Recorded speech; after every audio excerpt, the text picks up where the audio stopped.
Good evening, everybody. My name is Todd Scholl. I am the lead learner at the SCEA Center for Educator Wellness and Learning. We call ourselves Cool. You can find out more about what we're doing at Cool at cool.us. That's CEWL.us. You can sort of see the URL there. Just go ahead and check us out. You can find us on Facebook and Twitter at Be Cool. And we would love to connect with you. So if you're watching tonight, you're not already a member of the SCEA, please head on over to the scea.org/connect. We'd love to connect with you. And right now, you can join the SCEA if you're an educator in South Carolina or a support professional.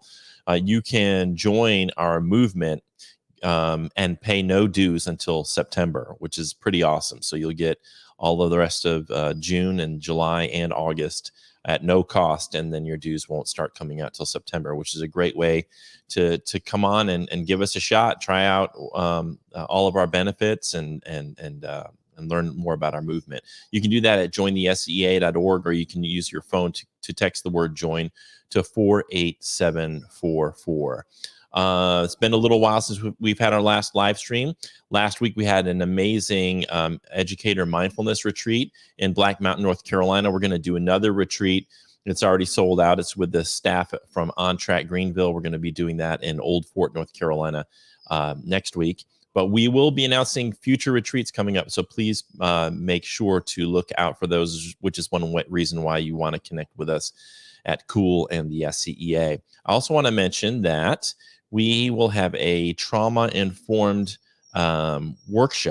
education workshop on July 18th from 10 a.m. to 2 p.m. at the SCEA headquarters in Columbia.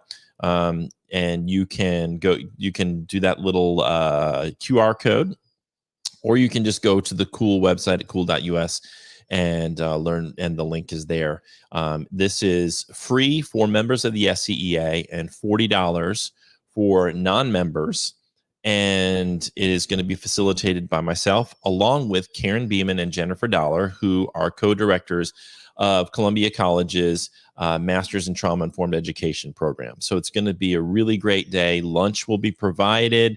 And again, if you're a member of the SCEA, this is a free lunch and a free workshop. If you're not a member, it's only $40. So if you're even thinking about joining, now's a great time to join. That way you can get to go to the workshop for free. You get all kinds of crazy benefits, and you won't pay any dues till September. So just want to encourage you, little plug there for that event coming up.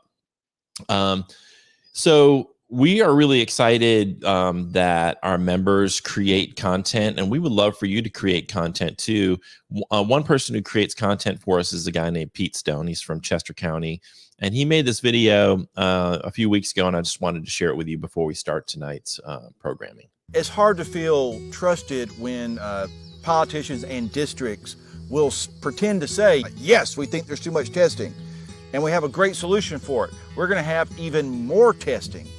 Of course, it's not going to be called tests. We'll call it something like benchmarks or common formal assessment.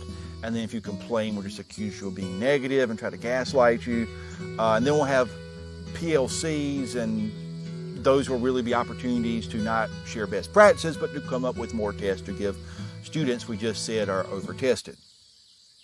So it's all about testing, because you trust the test instead of the people. And it's time to admit that the bad test results are maybe showing there's a problem with the tests themselves.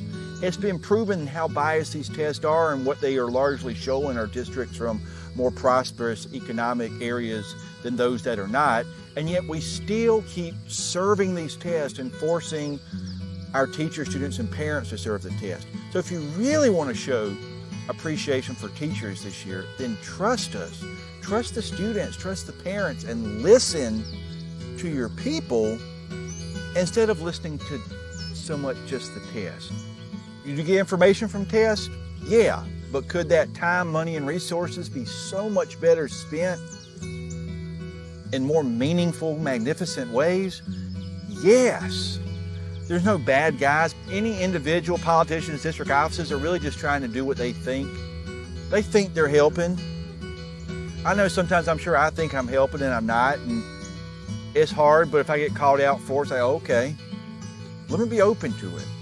So, no one's accusing anybody of being a bad guy, but what we're doing ain't working.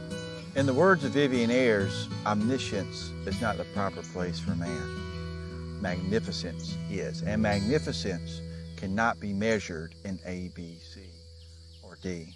Stay in the woods. I love that video. Thanks so much to Pete Stone. Perfect video, with the exception of the hat. If he just got rid of the Clemson hat, that would be the perfect video. Anyway, just kidding. Tonight's guest is going to be talking to us about teacher retention for novice teacher. She has been working at Chapman High School. She is currently the assistant principal for curriculum and instruction at Chapman High School in Inman, South Carolina. She's a PACE certified educator. She served for over 17 years as a classroom teacher, instructional coach, and administrator. She's interested in providing support to new educators at both the district and school level to ensure that novice teachers remain in the classroom. A very, very important issue. So let's bring in Amy Driggers. Amy, how are you doing tonight? I'm doing great. Thank you so much for having me. I'm excited. Yeah. So I don't know if you're aware, but we're really excited through the grant that we got through the NEA, the GPS grant. We were able to hire Dr. Marcella Weinsnyder. She just came on board June 12th, and she's going to be doing some induction work with us. So Cool is going to have a strong emphasis and focus on supporting these new teachers in a handful of districts who are having some teacher attrition issues. But I want you to talk about, first of all, how did you get an education? And, what's been your journey and your pathway into the field? Well, it was pretty meandering, to be honest with you. When I was in school, I was the daughter of a teacher, granddaughter of a teacher, niece of teachers, and I never dreamed that would be my plan. I went to college and majored in biology, went to medical school and majored in biomedical science there, planning to do a lot of things more laboratory based. I found when I got there, I was very unhappy. Competent, but just something wasn't right. So my husband and I moved. He's a teacher as well. We moved, and very shortly into our time here, there was a need for a long-term sub in AP biology, anatomy and physiology, etc. So I had no idea what I was doing, but I had the content. So they asked me, "Hey, would you come in and give it a shot?" And within days, I knew that's where I belonged. So I definitely came around the backside. I career changed. And I came in through the PACE program back in 2001, 2002, earlier in its I guess its history. And I knew from then on. And so I've been in the classroom since. So how did you get connected to this work with sort of mentoring and working with these novice teachers? Well, I'll tell you, my experience, I had wonderful administrators and wonderful teachers, but those programs were not really defined very well. Back in that time, we had induction, which helped me with all of the jargon, with all of the things that I'd not learned because I came around, again, through not a traditional education program. They helped me learn all the big ticket items, but the kind of day-to-day functions were what made me real frustrated and scared and all those things that I think a lot of first-year teachers felt. So after a couple of years, a co-teacher and I, just through conversations about, how can we help? Like, now we've got our feet under us. What can we do? We realized that as good as the induction programs were, there was a need for something that was more specific to the building and more responsive to the teachers as they were in those first couple of years, and that it extended beyond the first 2 years where, they received some support through induction mentors and then even during the in-depth evaluation year. So we extended it out to 3 years. So this teacher, Dr. Drew Timmons, and I proposed to our principal, hey, could we do this? And he was on board, and it grew from there. But it really was based on what we could witness and how we felt as young teachers, and knowing that our administrators are so overwhelmed with responsibilities, we looked for ways that we could contribute. And Novice Network is what we call it at our school, and it was born out of that. And it's changed. It's over the years there's been some adaptations to it, and it will continue to serve teachers as the needs change. I went through Sarah's mentor training and became a certified mentor trainer, and I also trained the trainer training. which is always funny. Train the trainer training.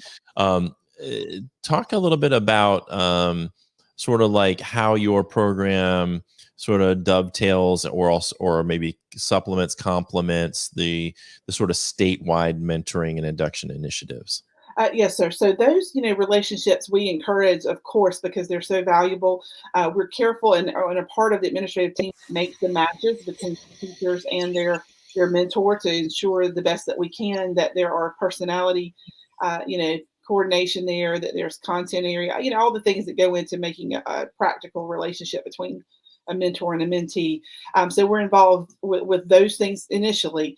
And this program is not intended to override that or interfere with it. It is just an extra level of support that focuses on teacher needs as expressed either through the teachers. We do temperature checks throughout the semester, throughout the year, and adapt what we have planned, for what they need, or through observation. As we see things that they seem to be struggling with, we will design these sessions around their demonstrated needs, not something we predict, not something that we think they might need.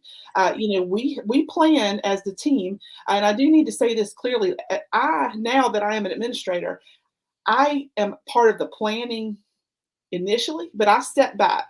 It was designed to be master teachers who are doing this, not to have an administrative layer.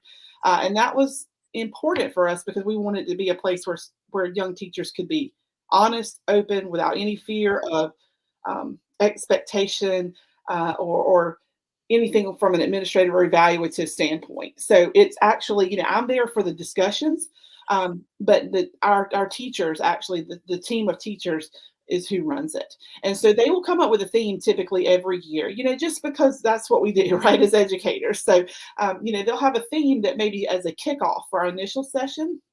And then from that point on, each remaining session throughout the school year is designed around what we observe or what the teachers express need for. Like, for example, last year they told us our lesson planning, we're struggling. We write the plan, it feels good. We go in, it doesn't either amount to what we wanted it to, or it doesn't get as deep as we wished. So, we did a whole, multi-part series on lesson planning, not because we thought they needed it necessarily, but because they expressed the desire to learn and practice that. So I think that's one of the things that is different about our program, is that it's not something that we lay out a syllabus, in the summertime that we follow stringently to the end. We put some things in there that we think may be, of concern. But then we certainly adapt based on the teacher's needs. And we differentiate within that, because certainly a first-year teacher's needs are going to be quite different from one in their third or even fourth and fifth year. We've expanded all the way up to the fifth year. And that also gives our old teachers in the fourth and fifth year some opportunities for leadership. They can practice some leadership within our group and gives them a lot of confidence to kind of go out and start doing it more in our school. A lot of young teachers are hesitant to do that. And so I feel like it's a kind of a good safe spot for them to launch into their leadership roles as young teachers. We know that, at least in the previous research, I'm not sure how current this is, but there was a statistic around 44% of teachers are lost within the first 5 years of the profession. And I can't imagine that number is better since that data came out. I'm sure that it's potentially worse. We're seeing a growing teacher recruitment and retention issue, and this is particularly problematic in those first few years. You mentioned your program tailoring to the needs of those new teachers, and you mentioned lesson planning. What are some other areas where you're seeing teachers who are really struggling and leaving the profession? What are some of those core reasons why you see teachers leaving your school or district? You have your finger on the pulse there, so I'm wondering Sure. what you're seeing.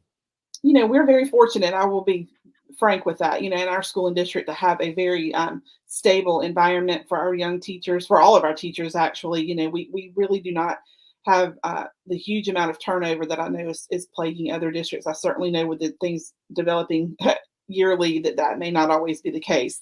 For those that do leave the profession altogether, I find that it's a lack of balance. They don't really understand time management on their end. I think because they don't have a certain set of skills, or they don't know what to ask you. They're reluctant to to ask for help sometimes because they feel like they should have it all together. And, when you're looking outside, it looks like everybody else's classroom is running like, like a top and you're not. And so I think there's a lot of isolationism that can occur. And that's one of the targets with our Novice Network is to pull them out into a group. Again, I'm in a high school. We don't have the third grade team that meets and does things like that. We have departmental things. But if you're the only first year teacher in your department, which you may be in a small school like ours, you may not have the opportunity to realize that we're all struggling with this thing, or here's some strategies that work for your next door teacher who's also a first year teacher. So I feel like for us, some of the things is just frustration in general. We try to tackle that as best we can with the things to make their lives a little bit easier. And this sounds minor, and it is, but we have a summer orientation where we teach them and show them all the things that will make you a crazy person. Like, who do I call when XYZ happens? What do I do if this occurs? Who's my point person? Where do I find, these items in the building? We try to really take away the things that we can. I can't always eliminate some of those behavior management things that happen in their class that they learn through practice and experience. But I can take away some of the other stressors that make them just add to that plate that is so deep. We also try to be very careful not to include them on things that require additional time. For example, if we're working on a big project for a curriculum or pacing guide overview, we certainly want their input, but I would not make them be a team leader. Adding things like that to them is unfair. They're in a different position. So, those sound simple, but we really try to sit and reflect with teachers. Again, our older teachers that are in that 4th or 5th year group, we ask them, like, what do we need to do? What could have made it even better for you? What are the things that made you crazy? And I think by asking those questions, and sometimes it hurts your feelings. You have to be willing to let your feelings get hurt. Sometimes they tell me things like, oh my gosh. And I feel badly because I didn't anticipate that being a problem, or I didn't realize that it was adding that much extra to their already overfull plates. And so, you got to be willing to let your feelings get hurt a little bit, to ask the questions, because they'll tell you, they really will. And I think because we've provided that safe environment with Novice Network, they'll tell those colleagues, because that's who it is. It's their colleagues. It's the other lady in room 308 down the hall from you who's running it. It's not your administrator or your district administrator. So we do a lot of surveying, and the things that we hear are just they're overwhelmed. They're building lesson plans. They're trying to understand unit plans. They're trying to do assessments. They're trying to understand how to serve, an MLL population that's exploding in our area. They're trying to learn how to provide appropriate accommodations. There's just so many things that I think they get scared, they get overwhelmed. And if you're not careful, it makes them leave. Yeah. And that was really one of the main sort of reasons why we created the Center for Educator Wellness and Learning. Our mission is to improve the inner and outer lives of educators. Mm-hmm. And what I hear you saying is that on the outer part, there's just this sense of having so much to do and not enough time to do it. And I think that is prevalent no matter where you are in the continuum, whether you're a beginning teacher or a veteran teacher. I think maybe veterans have learned some shortcuts, or, maybe there's some sort of shorthand ways to do what they do, or they've learned ways to be a little more efficient. But it's still, I feel like most teachers are sort of bearing that weight of just feeling like there's just so much to do and no more time to do it.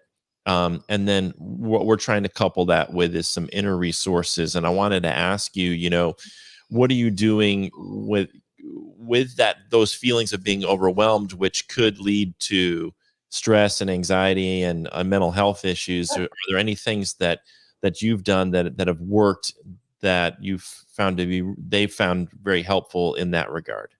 Yeah, I can tell you some things we've done more systemically, and then some things that are more individualized. So when I say systemically, when we're making a master schedule, and we're looking at who's going to teach what, again, I'm speaking from high school, I'm not going to build a set where a first or second year teacher's got 3 preps a day, like things like that seem minor.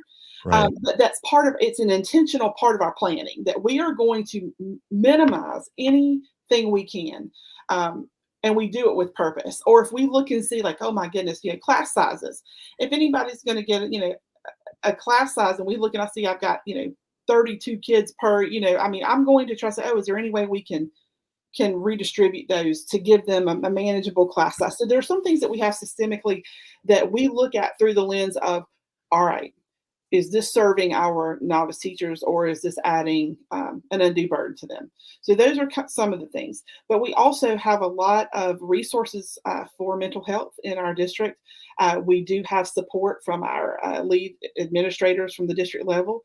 And I've had to have some, very serious conversations individually with teachers, with the door shut about, we got to get some help. You need some help for yourself. And we facilitated that before, help them. Again, a lot of these kids, young teachers are new to our area. They don't have connections. So something as simple as helping them find wellness care Yes. outside of, is something we do just as a matter of being a good human, and being a good leader. I've covered many a class, like, when a kid is breaking, when a young teacher is, and you can see it on their, I don't care what anybody says, you can see it. Yeah. You can see it and you can feel it. There's been many times where I said, you know what? I got this. Go to the conference room, have a cup of coffee, go home, or whatever we need to do. We can tackle this tomorrow and figure out what's going on. I think being understanding and listening is a big part of it. Now, I'm not going to lie. Sometimes it strains your leadership who wants to be, I want to be all things to all people. So sometimes I feel like, oh my gosh, I don't have enough to give. But I think that being present and also being willing to help themselves is incredibly important. So yes, we have some things that are programmatic, things that are helping them with their instructional needs or helping them this, that, or the other. But we also have developed close relationships with our teachers so that they will tell us, like, I think I need Yeah. some assistance. And I've done that. Let's reach out together and come up with a plan that can help you get through it. Because oftentimes it's just a phase. If we can get through just a few weeks together with some adaptations, you're okay. We can help. And I think just the willingness to do that goes a long, long way to retaining your teachers. Yeah, it's really about, I think, balancing this idea that these are human beings who have these human needs, and then they're also, people that are trying to practice a craft and develop a craft, and they have needs in that area as well to become more effective at what they're doing, because that feeds that sense of efficacy, certainly feeds a feeling of confidence and can help with some of the feelings of being overwhelmed or stressed out, and when you feel like you're competent and you're capable of doing the job versus just like, gosh, I don't know if I got in the right profession. I wanted to ask you about this, since this is you're on a live stream with the SCEA. We're an educator advocacy organization. um, we feel like it's really important that all educators, no matter where they are in the continuum, invest in being advocates for their profession. Do you think that's asking too much for novice teachers to advocate for the profession? At what point is it appropriate in your experience to really kind of promote or push that for educators, because we know that their plates are already full, and then we're asking them to be advocates on top of it? What are you seeing in terms of advocacy with these new teachers? What I have found just in my limited experience is that they tend to do it more internally. They may talk with other teachers, department heads, instructional specialists, or whatever, whoever, in our case, some of their, helpers with Novice Network. I find that they tend to more be comfortable in those environments. I don't know in the teachers that I've worked with if they have felt um, capable or competent or ready yet to be more vocal. But I do think that what they see is very, very valuable, and I like to listen to it because no one except them has come to be a novice teacher right now but them. My experiences when I was a new teacher are only slightly comparable to what they are That's right. experiencing. And so I think that's critically important, and why I would like to, if my teachers don't feel like they are ready to dive wholly into, an advocacy movement, or they don't know that they really have enough to say yet or how to say it, Yeah. I'm glad that they feel like they can tell us, because I don't know what it's like to be a brand new teacher in 2023. I don't. I knew what it was like to be a brand new teacher 20 years ago. I knew what it was like then. My ability to understand is only goes so far, and so I hope that our younger teachers, and I keep saying younger teachers, but what I really mean is our new teachers, regardless of their chronological age, our Right. newest teachers will be vocal, even if you're not feeling like you can do it in certain styles, but talking with the people that you trust and that you know in your district, because oftentimes I miss things as a district leader or a school leader, not because I'm, not interested, but I just don't understand it because my experiences Right. was quite different. And so I really hope that that is what will happen, that they will feel more empowered in their own district, in their own schools to share. And I think that comes as, a function of the culture in Yeah. your school and district. I'm just as willing to listen to a teacher who's been at it 6 months as I am, a veteran, because I'm getting two perspectives on a singular problem. And as an old science teacher, the more information that I have, the more data I have, whether it's anecdotal or not, the better decisions I can make as a school leader. Like what's really going on here? Are these things external problems, or are these problems here in the place that I'm responsible for? And how can we work together to both correct it here and again more broadly in the state or in the nation, as you start to look for opportunities to share. Do you see like I don't know if you watched the video that I showed with Pete. My theory is similar to Pete's, that a lot of the issues of being overwhelmed and stressed out and sort of just for misaligned, I guess, a sense of misalignment or a sense of like uh,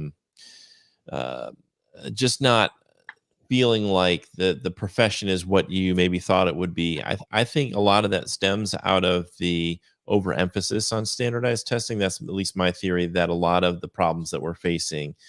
Do you do feel free to challenge that, but do you see that? Do you see like the role that testing is playing on creating this sort of system where these novice teachers are really immediately under pressure to perform and have high test scores?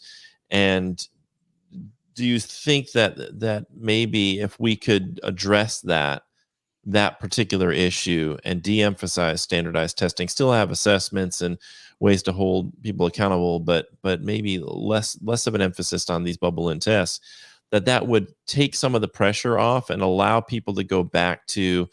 I hear a lot of teachers complaining that it's become more of like a paint by numbers kind of profession rather than an artistic profession that it used to be, where we really had autonomy and voice and choice and the ability to really create and be innovative in the classroom. Whereas now it feels like, at least in a lot of places I visit, where everybody's forced to have the same kind of lesson plans, the same textbooks, the same homework, the same kind of thing going on, and it feels like that strips some of the joy out of the profession. What are you seeing with that regard? And do you sort of, I'm talking too much, but what are your sort of thoughts on that? Well, I mean, I can only speak to my experience in my area where I have been. I don't have a ton of experience in other districts. I know that in my district, there's still substantial amounts of professional autonomy with the teachers in our buildings, and that has gone a long way to that retention piece that we talked about at the beginning. Is why we have low turnover, is because we have a district leadership that trusts our abilities and our judgments. Now, there is still certainly anyone who has test scores associated with their name or with their profession, and they take teaching so personally because they pour their hearts so deeply into it. Those pressures are going to be there, whether they're internal. At least what I've seen with our teachers and myself when I was teaching and doing a biology EOC, I cared very deeply about what that looked like, about what it demonstrated as far as my competence. So I certainly believe that any kind of testing like that is going to have an added burden, or whether it's applied internally or externally. I will say I can speak to my area where I am from and where I have worked to say that professional autonomy is critical. Because at the end of the day, our students have to have X amount of, standards taught with, the requirements for the courses. They've got to have those skills. Uh, our focus is on why do we need the skills? Do we need those skills just to satisfy, a testing data, or do we need those skills to make us successful in our life choices and our next steps after this? So we have tried to focus very, very hard on those, just giving us indications of students, what they need and what they have and what they lack. But I can imagine that in other places where those things have been pulled away, that certainly would add to the stress that you see already in a very complex profession. Right. And I can't imagine how that would feel again, because I've always had that support to have that. Oh, and also you better hit this mark, or else you're going to, be challenged as far as your abilities. So I certainly think that if that's the case in a district, if you're a young teacher and you're experiencing that it would certainly add to Right. your, I guess, just defeatism that you would feel. Mm. I've been very fortunate, and I know but that's also something we brought into our leadership is, how do we develop the teachers so that they can meet those goals with students without feeling like that's their primary Yeah. responsibility. That's a hard balance to strike for Sure, sure. sure. What have we not covered that you want to, since we're running out of Oh time? What? gosh, already, gosh, it was so quick. I'll Yeah. just say that, one of the things that I really advocate for any school is to create some kind of grassroots homegrown program that suits your culture, your climate, and your needs. Mm. Have it be responsive to students, but based in research and data. We do a lot of things that are about, not just stuff that we come up with, but we talk about building relationships, building community amongst your teachers, taking care of their wellness and mental health. We really use resources that help teachers be practical. One of the things that Novice Network does that I just want to reiterate is this is not something just a feel good experience. They leave with a tool, with a system, with something they can put into play. They do lots of peer observations, both ones that they choose, ones that we choose for them, so they can come see different things. We do lots of model lessons and lots of reflection and metacognition so that they can, grow. I mean, the model is, you teach a man to fish. Our model is not Right. give a man a fish, which I think so many programs for novice teachers do. They just give you a ton of resources, and just say, go do it. And that's not our system, but our outcomes have shown that the teachers are developing at a much faster rate than I did, than a lot of my colleagues did. The student outcomes, we've got the information to show that it works, and providing that mentorship that is collegial, but it's also professional is super important. Yeah. Yeah, I think I kind of like the metaphor of like teaching somebody to cook. You give them some recipes and some things so they can try out. But then what you ultimately want them to do is to be able to create their own recipes and be able to sort of build off of those things and do innovative, cool things with food and create new dishes and take it to a whole other level. I mean, that's where we need to go. And I feel like too many educators right now are like, it's just they're given a recipe book and said just follow the recipes and just do that, and then they're never given the sort of bridge to move beyond that because it's so scripted and rigid. So I really appreciate what you're saying, and so thankful that that's happening in your school and your Yeah, district. well, I appreciate that. We being born of two teachers who, an English teacher and a biology teacher who were just sitting there one day in a casual conversation and recognized the need. And we didn't model it after anything, friends. We didn't go through and try to find some program. It was literally just from people who'd served as mentors, both officially and unofficially, who just said, what's missing? What are we missing? And that's what the Novice Network has tried to fill, is just try to fill in those small gaps that will alleviate some of the growing pains that are inevitable for new teachers. So we love it. We're more than happy to share. Should anybody want information, we do have some documents that we have that are great to help springboard another school. And certainly it's one of my passions. I'd love to talk about it. So if ever anyone needs, please don't hesitate to reach out. And how can folks get in touch with you who are watching who might want more Yes, so they can reach me at my school email, which is amy.driggers, DRIGGERS at SPART1.org. You can reach me there at any time, and I'd be more than happy to talk further, or visit, we've had folks come in from all over the place to watch and see what it looks like in practice. So more than happy to help with that as well. Okay, thanks so much, Amy. I appreciate your time, and it sounds like the teachers in your area are really benefiting from what you're building there, and I appreciate what you're doing. So thanks so much. I appreciate the opportunity. Thank you for having me. All right, take care, Amy. Yes, sir. Thank you. That was Amy Driggers, everybody. Thanks so much to her for her time. Appreciate that. I want to, just in case you didn't catch it on the front end, want to remind you that we do have a trauma-informed education workshop. Karen Beeman and Jennifer Dollar from Columbia College's Masters in Trauma Informed Education program are going to be there. We're going to talk about trauma-informed education. We're going to have a free lunch. We're going to have these great discussions about trauma, and it is such an important topic. We really encourage you to come. It's free for members of the SCEA, $40 for non-members. So we hope that you'll plan on attending that. It's from 10 a.m. to 2 p.m. on July 18th at the SCEA headquarters. You can scan this code, or you can go to cool.us. That's CEWL.us. And I believe at the top of that page, you should see information about this event. I just again want to thank Amy Driggers. Thank you for tuning in. I hope everybody who's out there is having a wonderful summer break. If you're on break and having some time to renew, re-energize, and to really think about what we need to do to advocate for our public schools moving forward. If you're watching this and you're not currently a member of the SCEA, first thing I'd like you to do is you can reach out to me. You can find me at Todd Andrew Scholl. Just go to Facebook and look for Todd Andrew Scholl. Find me, message me, we'll talk. I can tell you all about our organization, all about the movement we're trying to build.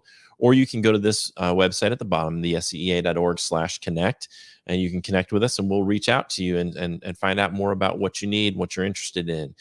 If you're interested in joining, you can do that right now. At the bottom of the screen, you'll see a link, join the scea.org, or you can text the word join to 48744. Right now, we're still in early enrollment, which means that you can join now, and for the rest of June, all of July, all of August, there will be no dues taken out. No dues until September. So it's a great time for you to join, a great time for you to learn about our movement. Once you're in our movement, you can get plugged in. We are member-led. Our organization is led by our members. If you have a voice and you want to share it, we're going to give you platforms to do that and opportunities to do that. We have member organizers. We have all these great events that take place with the NEA, because when you join us, you're joining your local association, your state association, the SCEA, and you're also joining the NEA, which is the largest labor union in the United States. And yes, I said the word union. We are the only teachers union in the state of South Carolina. So we would love for you to join us, love to learn about our movement. And I just want to tell you how much we appreciate you. And our union is open to classroom teachers, custodial workers, bus drivers, cafeteria workers, administrators, school counselors. Anybody who's working inside a public school in South Carolina is welcome to join us. And we'd love to have you, because we're building collective power that we can use to create collective change. And that will result in the kind of schools that all of our educators and their students deserve.